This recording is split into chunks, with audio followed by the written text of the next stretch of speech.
What is going on, YouTube? This is The Last Musketeer, and welcome to a brand new Arknights video. So basically in this one I wanted to show some of the runs that I did on stream, as well as some of the extra stages that I did not get to from the Dossoles holiday event. Now the reason being, and I'll probably show more in the next week as I'm doing some more of those, but I have a progression video going out tomorrow after this video.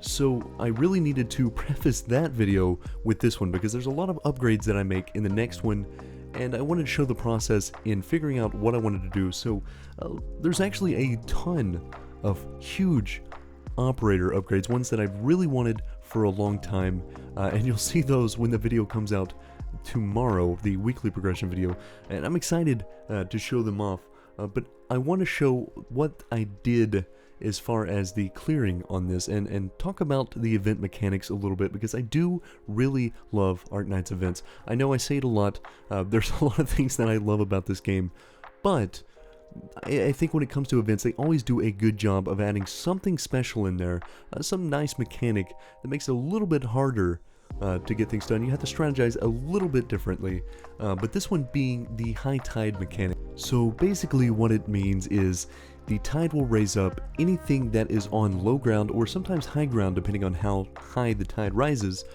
They will take tick damage over time, and they will have their attack speed lowered. Now this does affect enemy units as well, ones that are not riding, like boats, wave runners, ones that are not submerged completely that can breathe underwater, like the snipers when they have their snorkels and stuff like that, but anything else like the big anchor guys will take a lot of damage as well. So you kind of have to play around with that fact, because you're taking a lot of extra damage while also having to deal with the lower attack speed. This could be a huge detriment to what you're doing most of the time, so you have to be very, very careful with how you play. And Honeyberry is a good unit for this, anything that can heal elemental damage, because if not, you're going to be taking a lot of extra damage through these, and Honeyberry does make it a lot easier. So luckily I had her, and it made it a ton easier clearing these, preferably higher level than what mine is, because she's only E1 level 30, I believe, maybe level 31, something like that, but it's kind of negligible in that sense. I really need to level her up a lot more, but as you'll see in the next video, I did a lot of other upgrades that I'm really excited to show off a little bit later. So the main thing is just making sure that I deal with the mechanic and kind of checking where I do my placements, because of course you can't place on low ground with something like snipers, but if you're using the boats, you can. So in this situation, when it comes to anything that's got like a hostage type situation, or something that can be destroyed that is going to take some of your health points away, you have to be extremely careful. As you can see, this one was about to go down. Thorns luckily does just enough to keep it from going down, and it did the same thing in practice, so I knew it would be fine if I dropped it there. It's just sometimes I forget about making it a little easier on myself as I'm going forward.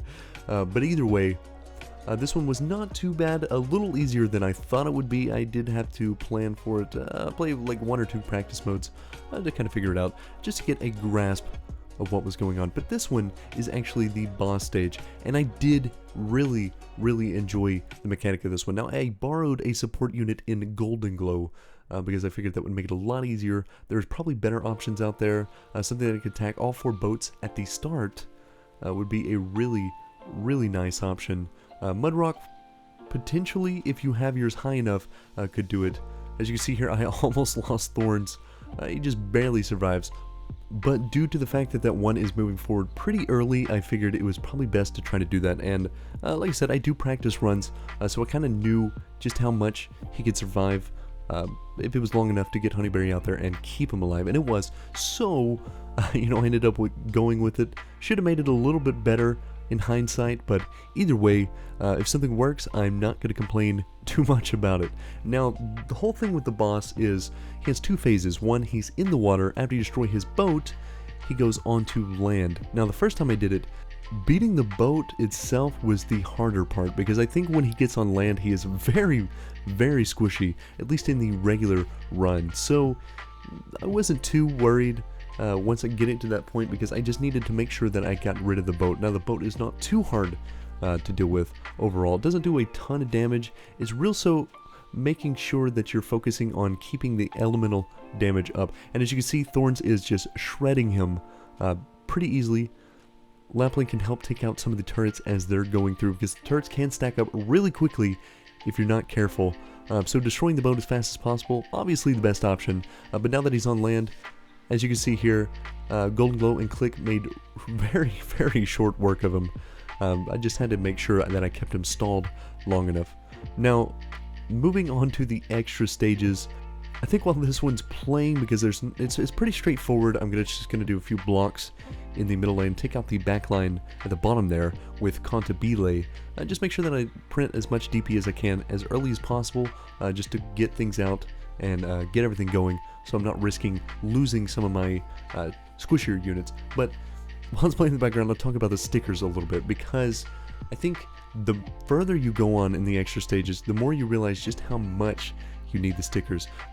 Preferably the ones that give you extra defense to certain units or extra attack to certain classes, because those are going to be the more important ones. There's also ones that let you recover erosion damage faster and without having a medic that's going to heal elemental damage. So it very much helps. It comes in clutch pretty hard, so you have to be wary that using the stickers in the stage is going to be a huge bonus to you. So don't neglect farming the stages for some of that. I know you're going to farm them anyway just so you get enough to get the resources, but it's important that you collect as many stickers as you can to make your life a lot easier. Now also, if you'll notice, I use Swire in basically every stage of this because, of course, Swire being my favorite operator, it's due time that she gets to shine a little bit more, but she's also involved in the event quite a bit. Not as much as I'd like, obviously, but, you know, it was happy, it was a good feeling to see her throughout the event. And, of course, you know, they are holding the Swire swimsuit hostage. That's right, why am I not allowed to have another skin for Swire? I'm a little disappointed, I will say. You know, hopefully everyone comes to their senses and releases that, because that would be something I would really, really like. Another skin for Swire is always something that makes me happy, because that is my favorite op by far.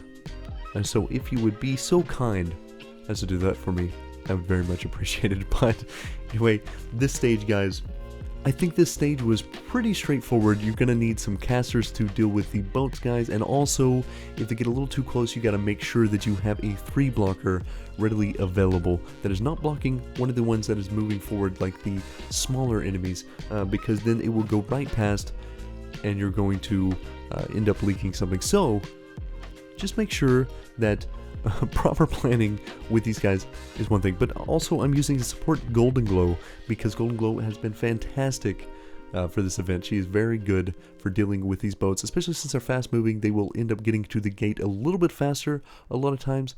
She'll switch her priority targeting to them.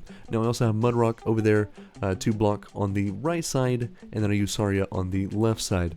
So I knew that if worst came to worst, they would have it covered and it would be just fine. So going into the next stage, I had to worry about the wave runners. So of course, anytime I see the friendly units that can be destroyed that make you lose HP, I'm always sad, because it's an extra layer of strategy that you have to put on top of it, which is, of course, I love strategy, but that type of strategy is kind of annoying because it's all about chance. It's all about timing, really, to make sure that you get everything out at the correct time. Otherwise, you just end up losing. Now, Mudrock solos the Wave Runner at the bottom, then I have Thorns planted on one of the life rafts right below Saria at the top there, and Golden Glow behind, though that necessarily isn't the greatest placement, but it does get the job done. Steward probably didn't need to be where he was, because the thing about it is the Wave Runners coming up from the top are going to do a lot of damage to your friendly Wave Runners. So what I ended up doing was throwing blue poison in to do a tad bit more damage to guarantee that that got by, because one more shot and it was down. Now I think it did get out of range, which was the best part about it, because that did save this actual stage run, because it was the last one. It would have been horrible to lose on the very last enemy. But we got through it. nothing too hard with that one. But when it comes to the next few stages, I think they're going to get a lot worse. This one I did complete on stream. Wasn't too bad, but I did in the stream a little bit after this one, so that this is the actual last one for the stream. So basically this is a Plants vs. Zombies stage, where you're just making sure that you're covering all lanes, throwing a little bit of the lifeboats down to block, and of course Golden Glow I'm using once again, because Golden Glow is fantastic and will always be fantastic. Swire on the bottom lane, because Swire is the best girl.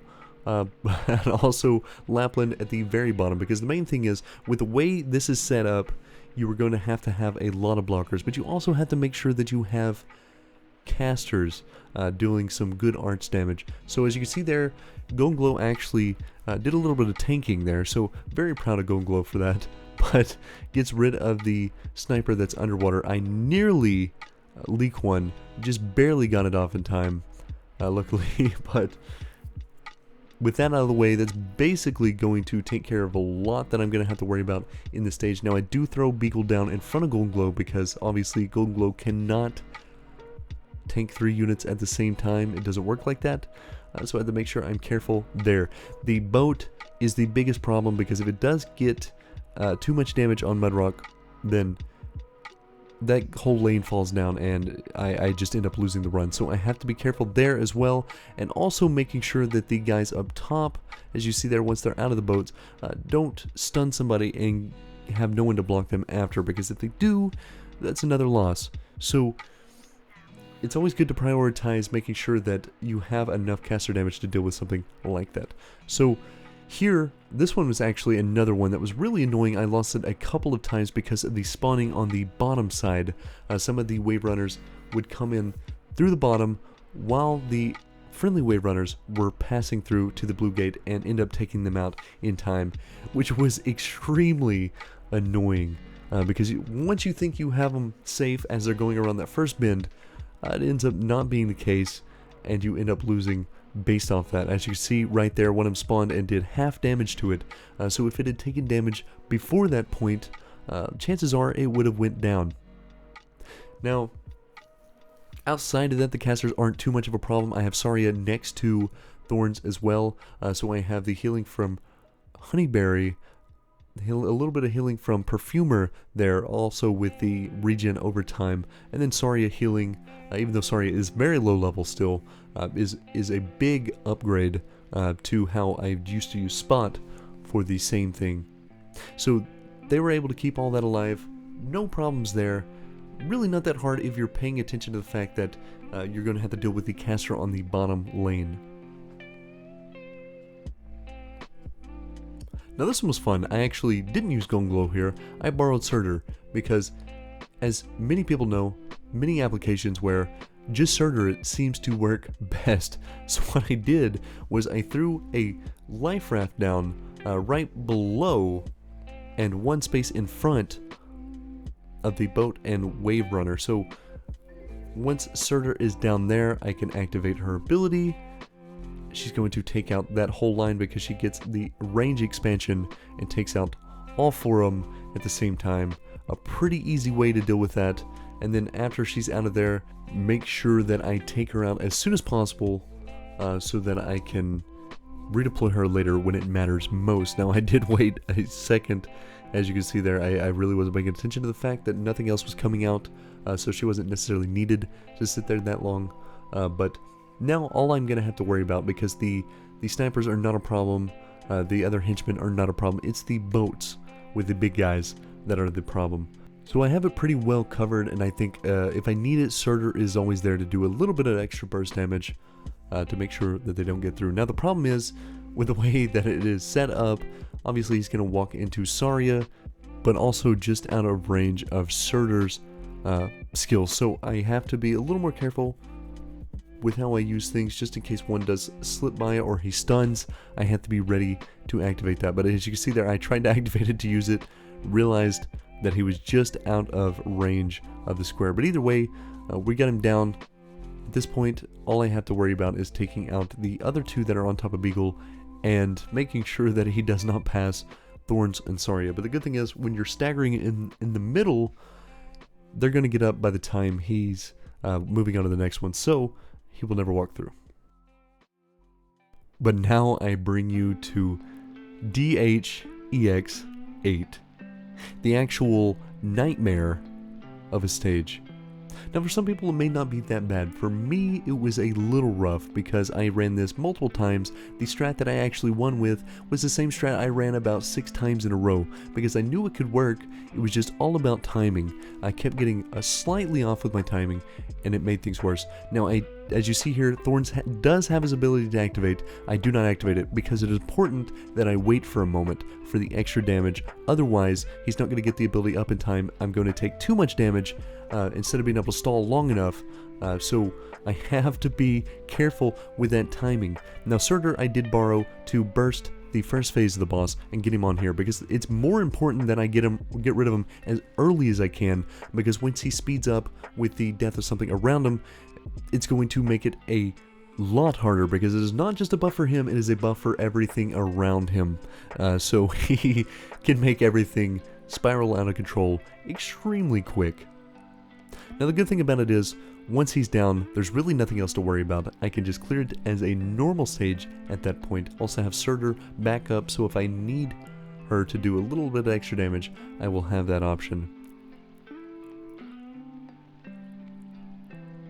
And as you can see, I do drop her down here. Activate her ability a little early. I probably could have held off just slightly longer so that I can get the kill of that boat, and when the next one comes up, also get rid of that one with her as well, which made this a lot easier because my damage wasn't the greatest. Click is out of range here, so I'm having to do it with pure physical damage basically, and a little bit from Thorns as well is helping a ton. But throwing Bagpipe in there for a little bit of extra damage was always nice. But this is all I'm going to show of the Dossole holiday currently, and in the next video, comes out tomorrow, the progress vid, it's going to show a lot of the campaign stuff. So hopefully you enjoyed some of the runs that I did, and if you hadn't completed something by the time you see this, maybe I can help you overall clear it with the strats that I use, because I am not a great player, but if I can do it, anyone can do it. But anyway guys, that's going to do it for me. I'll see you in the next one. Peace.